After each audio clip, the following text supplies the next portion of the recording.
Spence Lewis here, post-race at round one of the Sauble versus Sunset Home and Home Series. I'm here with 13-year-old, just turned 13. You're an old man now, my friend. The Derringer Jake Watson, youngest driver in the field here this evening. Jake, you had to transfer out of the B main, but once you got to the A, you looked pretty good out there. You seemed to pick up the quick around Sauble in a hurry in this number 88 machine. Yeah, it was fast. There was a red flag, lap 2, I think. It was pretty hard to pass people at this track, but it was fun.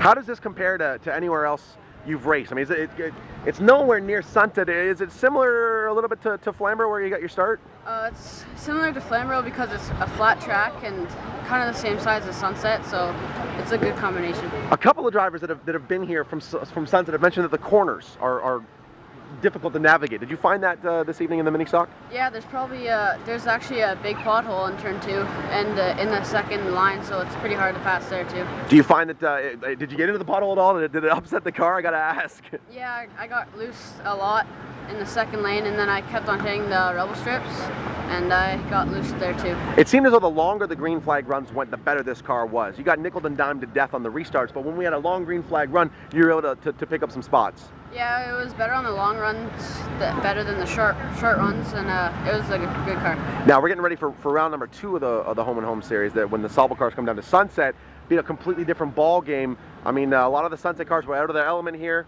Young men like yourself making your first ever Sauble start. Totally different when we welcome Corey Young and Kevin Bridge and the rest of the Sauble cars down at Sunset. Yeah, there should be a lot of fast cars, and it should be interesting.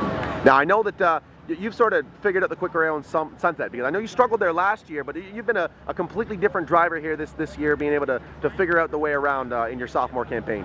Yeah, there was an incident last weekend. We got in trouble, and we got DQ'd, and we fell back to 12th in points when we were 4th, so that kind of sucked, and then today it was good. So now you just gotta keep digging, my friend. You gotta hold back half of the season to jump back into the top 5. It's definitely within your reach. Yep. I know it's not possible with a whole lot of support. Thank the people that make this possible for you, Jake. Fast Eddie Racewear, my dad, my mom, they're a big help. Spire Fire Protection, Race 2-Way, Expressway Ford, Chase Hot Sauce, Cloverleaf Farms, Stewart's, Process Group, and that's about it.